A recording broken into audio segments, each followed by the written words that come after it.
দর্শক, দেশের বিভিন্ন স্থানে নানা দাবিতে সংবাদ সম্মেলন, মানববন্ধন ও বিক্ষোভ মিছিল অনুষ্ঠিত হয়েছে। প্রতিনিধিদের পাঠানো তথ্য ও ছবিতে দেখুন ডেস্ক রিপোর্ট।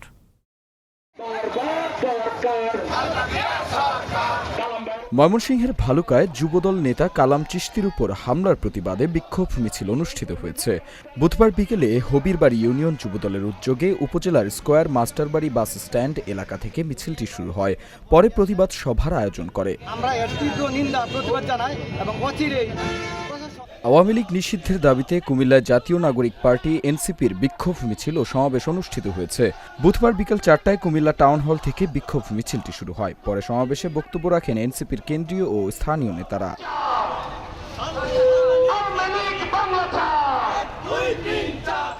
গণহত্যাকারী আওয়ামী সন্ত্রাসীদের গ্রেপ্তারের দাবিতে যশোরের কেশবপুর থানা ও পৌর বিএনপির উদ্যোগে বিক্ষোভ মিছিল অনুষ্ঠিত হয়েছে। বুধবার আয়োজিত মিছিলে উপস্থিত ছিলেন কেন্দ্রীয় বিএনপির কার্যনির্বাহী কমিটির সদস্য আবুল হোসেন আজাদ সহ বিএনপির অন্যান্য নেতারা। নোয়াখালীর বেগমগঞ্জ 4 পশ্চিম গ্যাস ক্ষেত্র থেকে গ্যাস কূপের চারপাশের ঘরে ঘরে গ্যাস সংযোগ দেওয়ার দাবিতে অবস্থান কর্মসূচি পালন করেছে এলাকাবাসী ও শিক্ষার্থীরা। বৃহস্পতিবার সকালে সোনাইমুড়ি উপজেলার বেগমগঞ্জ গ্যাস ক্ষেত্রের সামনে এ কর্মসূচি পালন করা হয়। এইচএসসির পর ডিপ্লোমা নাই, ডিপ্লোমাকে ডিগ্রির সম্মান চাই, বৈষম্যের ঠাঁই নাই।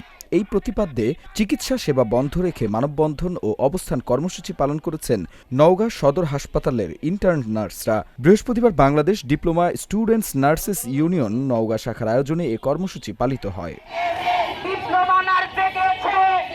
খুলনার পাইকগাছার কপিলমুনি জাফর আউলিয়া ফাজিল ডিগ্রি মাদ্রাসার দুর্নীতিবাজ অধ্যক্ষ আব্দুস সাত্তারের অপসারণের দাবিতে বিক্ষোভ মিছিল ও মানববন্ধন অনুষ্ঠিত হয়েছে। বৃহস্পতিবার সকালে জাফর আউলিয়া ফাজিল ডিগ্রি মাদ্রাসার মাঠে আয়োজিত মানববন্ধনে অধ্যক্ষের পদত্যাগ দাবি করেন বক্তারা।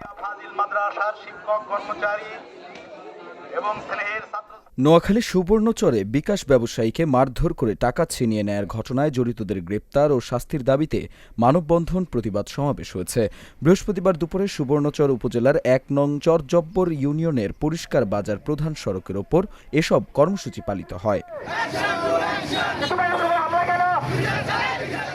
বাংলাদেশ পরমাণু শক্তি কমিশনের স্বায়ত্তশাসন পুনঃপ্রতিষ্ঠা এবং বিজ্ঞান প্রযুক্তি মন্ত্রণালয়ের অযাচিত হস্তক্ষেপ ও কর্তৃত্ববাদী আচরণের প্রতিবাদে অবস্থান কর্মসূচি পালন করা হয়েছে। বৃহস্পতিবার দুপুরে আশুলিয়ার গণকবাড়ি পরমাণু শক্তি কমিশনের কর্মকর্তা কর্মচারীরা এ কর্মসূচি পালন করেন। যে বৈষম্যের কথা বলা হলো, সেই বৈষম্য ভুলে আমরা সবাই সবার পাশে দাঁড়িয়ে। দৈনিক আমার দেশ পত্রিকার সম্পাদক ও প্রকাশক মাহমুদুর রহমান সহ 4 সাংবাদিকের বিরুদ্ধে মেঘনা গ্রুপের মামলার প্রতিবাদে লক্ষ্মীপুরে মানববন্ধন হয়েছে।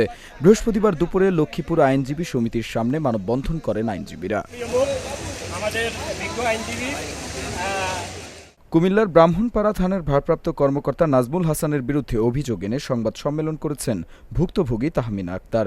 তিনি অভিযোগ করেন, ধর্ষণের চেষ্টা ও মারামারির অভিযোগ করতে গেলে অভিযোগ না নিয়ে উল্টো 50,000 টাকা দাবি করেন ব্রাহ্মণপাড়া থানার ভারপ্রাপ্ত কর্মকর্তা। Channel S news desk.